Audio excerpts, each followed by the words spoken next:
Here's a box pleat. Here's the center, another box pleat. This is my right tree. So the next step is to press this hem right here, and then we'll turn the 2-inch hem, and that way I can bring this center part over to the middle, and I'm going to press that. I'm getting ready to mount these 2 valances on the boards. I have 2 1x4s, which actually measure 3.5 inches instead of 4. But that's basically how a 1x works. So a 1x4, if you buy that from the lumber store, is going to be 3.5 inches. 1x3 is going to be 2.5 inches, and 1x6 is going to be 5.5 inches.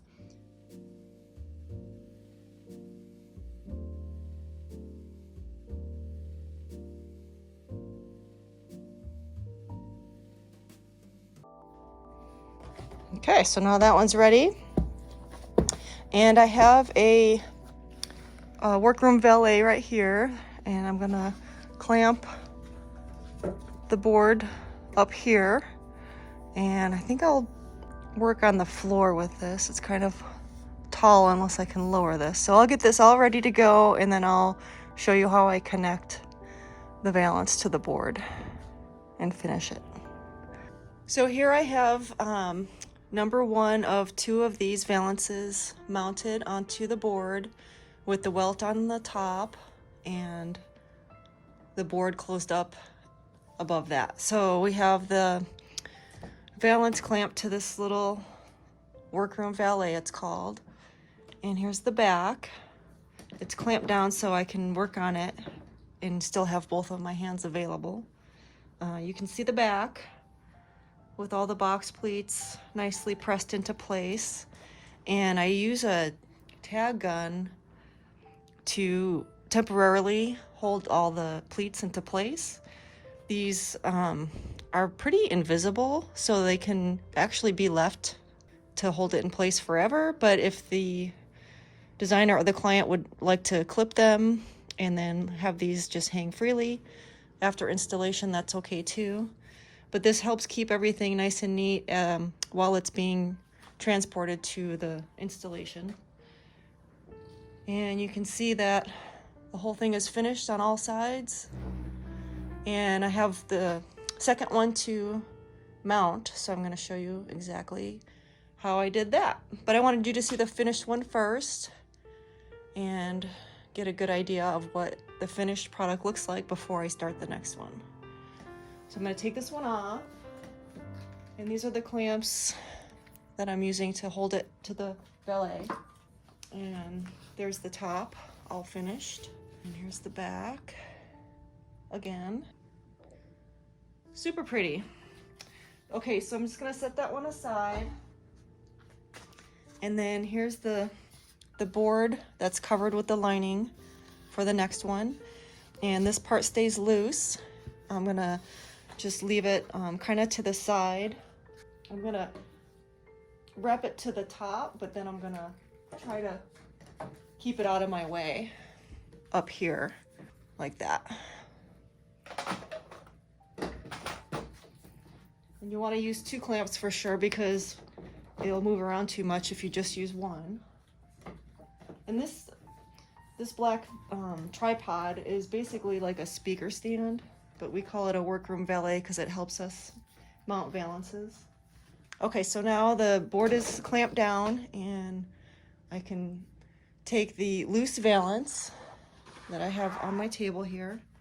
Here it is, it's all pinned into place, and I have the finish length marked with pins, and you can see at the bottom that those little tags are holding the pleats in place. A couple of pins too, I'll remove those. So I'm just going to start pinning this to the board. And I have a box of really large tacks that help hold the valance to the board until I'm ready to staple it to place.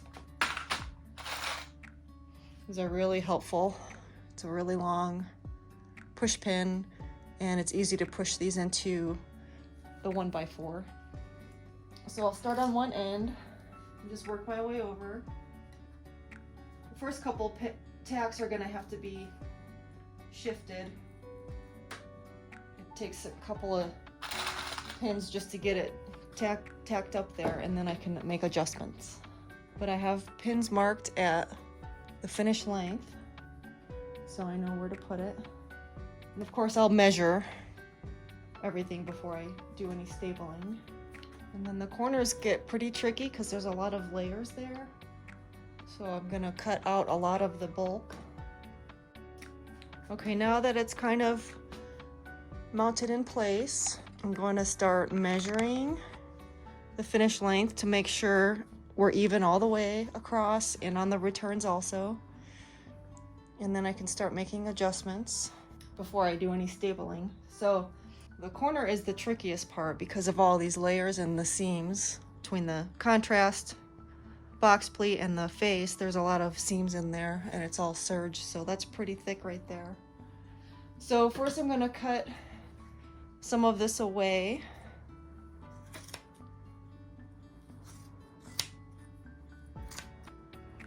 And then all the way into this corner, I'm gonna get pretty close. It might even seem a little too close, but I just want to get rid of as much of that bulk as possible. So I'm gonna go in at an angle and cut away the inside of this pleat.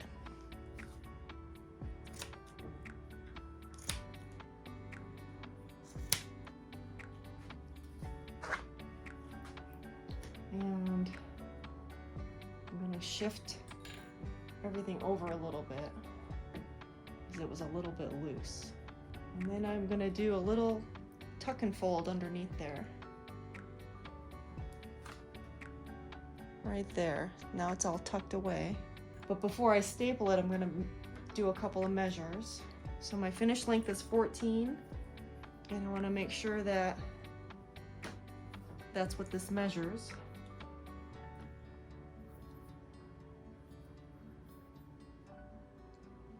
So right here,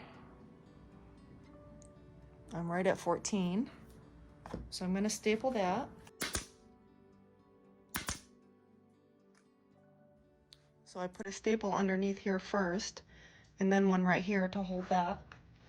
And then I'm going to measure over here because this part could droop a little bit, and I want to check it before I staple it. Yeah, it's a little bit longer at the back. So I'm just pulling up a little bit.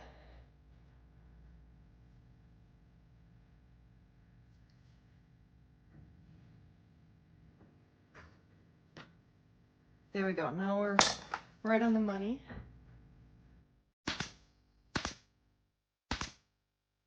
And then I'll check the front as I go and then wrap my way around to the right hand side. It's a little long.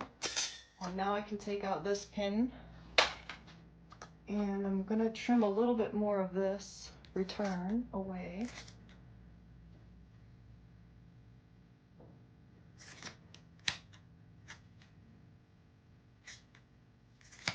And I probably didn't need to have as much on the top here as what I have, but I wanted to have the ability to position the pattern a little up or down once I got further into the process.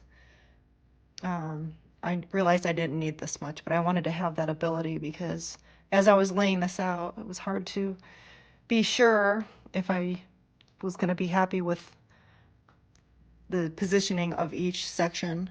So I just left this a little bit long to have some wiggle room.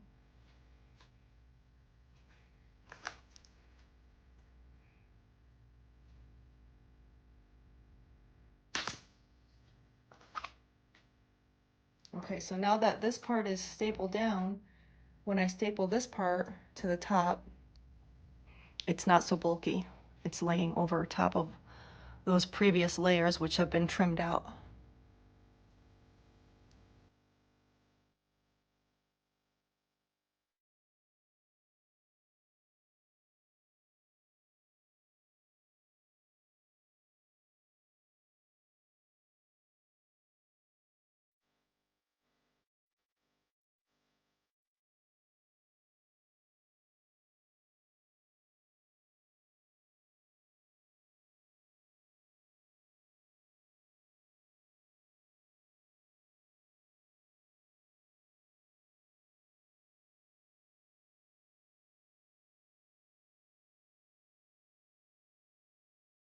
I'm just making sure that the box pleat down here isn't too long so that it'll creep lower than the face. So I peeled back the top and pulled up on that box pleat right there a little bit. So now it's just right. So this whole section right here now measures the right finish length at 14. And the corners match up. So now I'll move on to this middle section. It's a little short, so I have to lower that part down a little bit. So see right here, this box pleat is slightly hanging lower than the face. And the face is measuring out correctly. So I'm gonna pull up just on the pleat part in the back here to get that to hide. Now it's even right there. And it's measuring 14.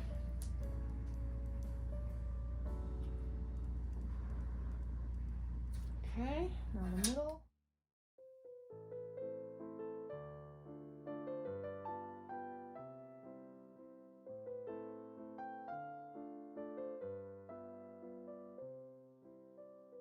So this part is a little bit short. I just have to tug on that, so I can't set this part until I get this part right.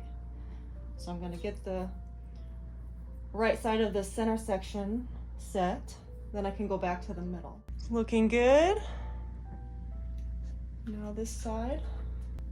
And I think I'm gonna go back to this return before I do this end over here. Let's see how the length looks. A little bit long. It's pretty good right here. It's 14 right at the corner, but over here it's 14 and 3/8. So isn't that amazing how much it angles down? I'm gonna leave that pin and just pull this part up.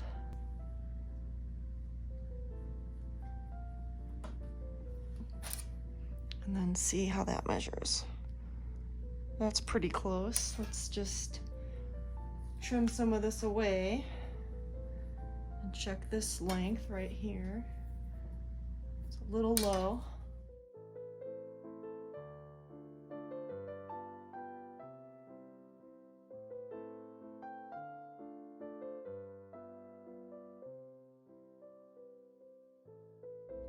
So I'm gonna open this up. Oh, got a pin.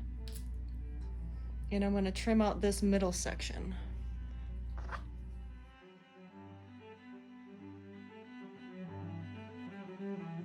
So now I can tuck and pleat that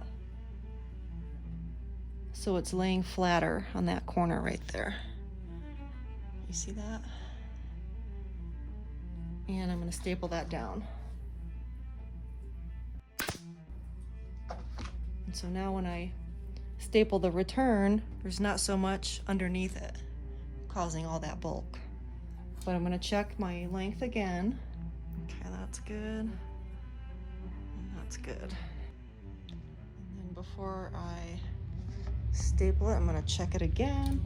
Well, I stapled it before I cut the extra away. I'm gonna check it in case I have to make any adjustments. Okay, that's good. So now I can cut it. Okay, now there's just this left or right side of this panel to finish measuring, then I can staple the rest of it. And that's a little high. Okay, so just triple check that all of the points match up, kind of like when you get a haircut and they check your length from side to side. You can see how the back looks. If everything's hanging nicely from the back, it should hang nicely from the front. Don't forget to check your back, because sometimes that could be a clue to something that might be slightly askew or longer or shorter that you didn't see from the front.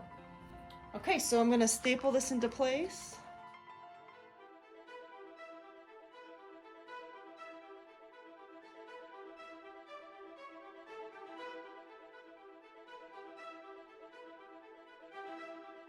And I'm just going maybe a ½ inch beyond the top edge because it's going to get welt. So I don't need to wrap this fabric all the way to the back because I need to put that welt on top, and that's going to have a raw edge. So even if it didn't have welt, I typically do this anyway, because then I bring over the board cover, which if I had enough of this fabric, I would have used this one. But because there's the welt, it's okay to use lining. But whenever possible, if you have the face fabric, any left, you can cover your board with it. That's an even better finish. Okay, so now I can take out all these pins, and then I'm going to cut off all the extra, and then I can add the welt to the top. But I'm going to lower it down to the floor. It's easier to work on that part from above. So I'll take it down and reposition the camera and show you how I finish it. Okay, so I have the valance now on the floor on the tripod, and I was able to tighten up this screw on top. It was getting just really wobbly. So I'm gonna cut off all this extra on top, and since there's so many layers, I try to do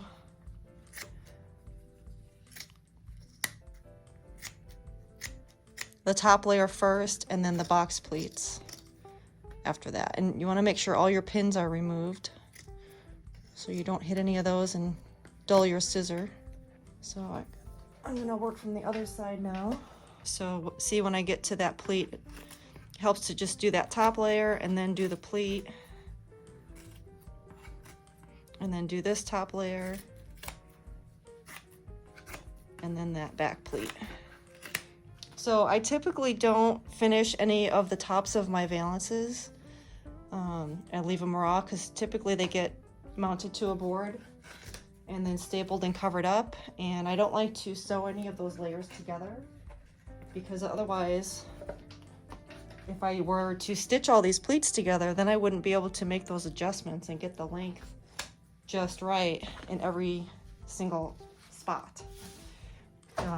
Like where I wanted to get some of the box pleats at the bottom lower or higher, I can just go behind here and pull that up or let it down a little bit. So I like the freedom to be able to adjust all of these areas. So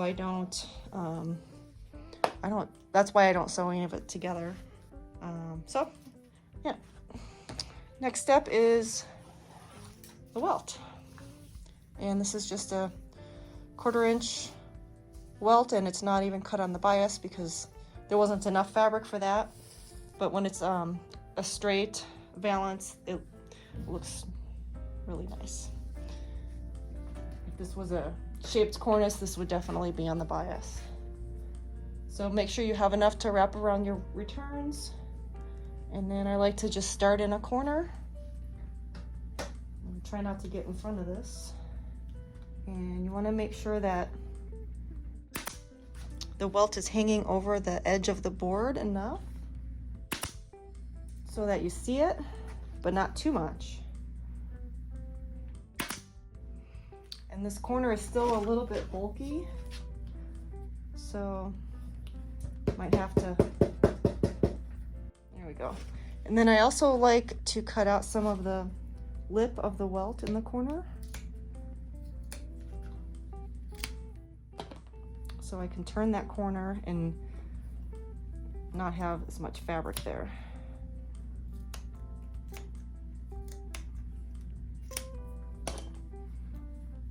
There we go. And then pinch it to make sure it makes a nice 90-degree corner. There, that looks awesome. And then continue on the front. And just check as you go that you're being consistent with how much is hanging over the front. And then I'm going to remove some more bulk over here in this corner. You see, if I left all that in, that would be way too much fabric right there.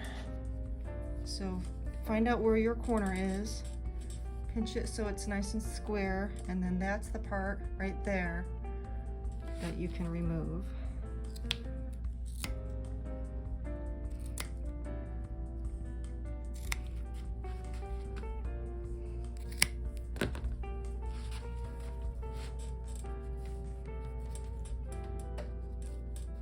And then there's still enough there to staple to the board.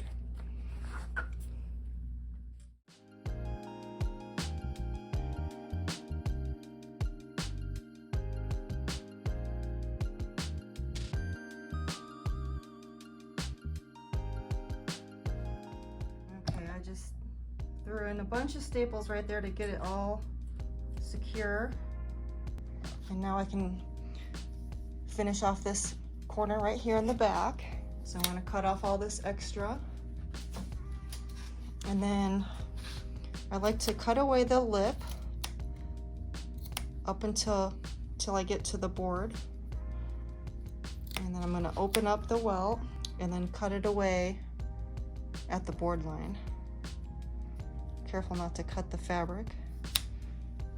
And then I can pinch it and fold and tuck, wrap that around to the top, and then staple.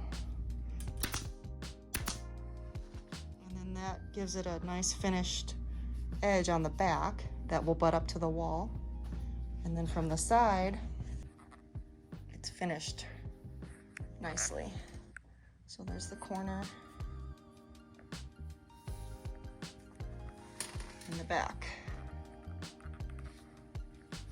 So that'll just get covered up right there, just like that. So I'll clean up the other end and then we can close up the top. And then it's almost done. So cut off the extra and then cut off the lip up to the board. And then open up the stitching and then clip away that welt up to the board. And then pinch this and tuck it. So there's a nice finished edge right there, and then it gets stapled on top and there's not too much bulk right there. That's why we cut away the lip, so that we could turn it and staple it to the top without having a lot of bulk there. So that's a nice finished edge right there. And I think we're ready to close it up. So now that you can see this back corner, I will push my finger right there. And then with this part folded over, wrap that around to the front. And that's gonna get stapled right there. But before I staple anything, I'm gonna pin this whole thing into place. Same thing on this side. Push this to the back and then wrap to the top. And then before I get too far, I'm gonna make sure that the lining is wrapped around the board nice and tight. So I'm gonna loosen up the clamp and then just tug on this lining. Yeah, there was a little slack in there, so I'm gonna check the other one. Okay, that way we know that underneath the board, the lining is wrapped nice and tight all the way around. So now I'm gonna cut off some of this extra lining. We only just need a little bit beyond the board line. So I'm just gonna cut it off. And then I can fold that under and pin it into place to get it ready to staple. And you can staple this as you go, but sometimes I just like to make sure it's all nice and tidy before I start stapling.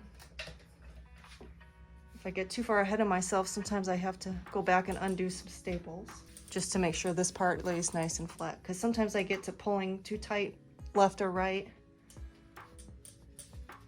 and then I have to make an adjustment.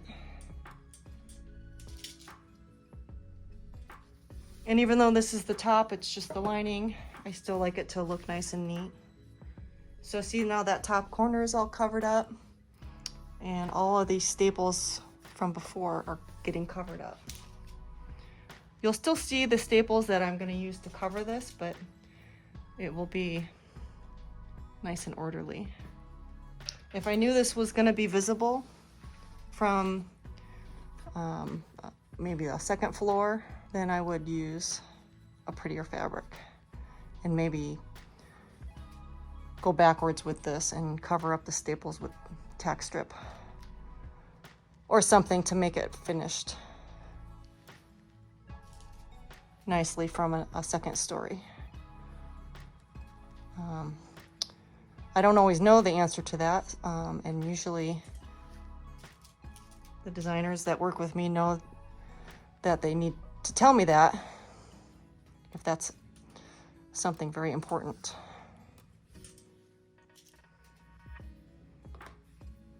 And if I had enough fabric left over of this part, I would have covered the board with it because it's nice and thin.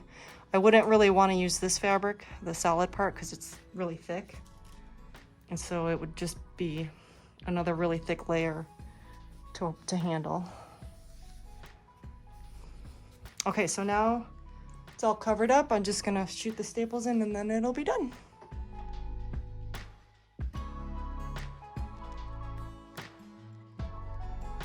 I think I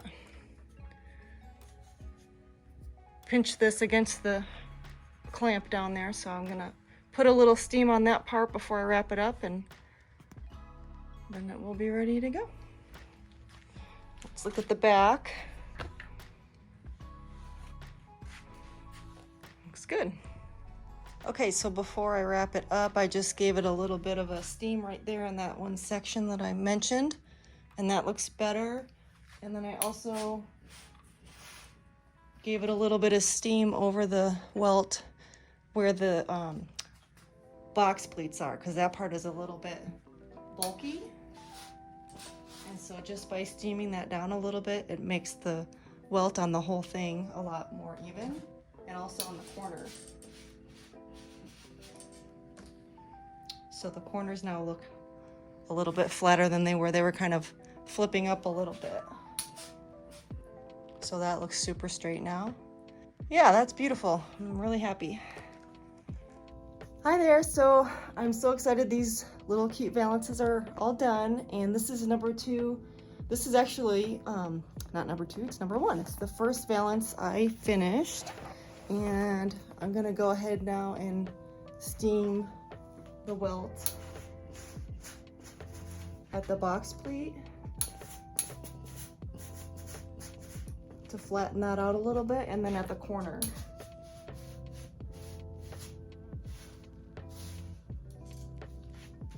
And that is already a lot straighter and flatter. So now this side,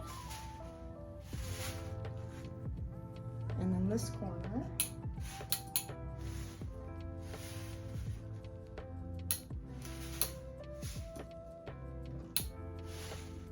Yeah, it looks really good. So thank you for watching this video, and let me know if you have any questions on any of the steps on how we put this together. Subscribe to the channel if you want to see more videos, and if you have any requests for topics, put those in the comments. And an extended version of this video is going to be put out on Patreon. That's another channel I have for people that want extra content, and have lots of special benefits and bonuses for patrons who watch me on that channel, and support me and cheer me on. Takes a lot of effort to put videos together and edit them and everything, so really appreciate the patrons that help that channel survive, and I try to put out as much extra stuff for them as possible, including a much longer version of this video over there. So this is, let's see if I can turn this around. That's number 1, and this was number 2. They're exactly the same size and everything. So this is the one that you saw me just mount in this part of the video, and this was the one that I just put up here just to press down that welt. So that was a really helpful little tip right there, just to steam that down. And I'm gonna wrap these up and ship them to Missouri. Hi, Heather. Thanks again for watching. See you next time.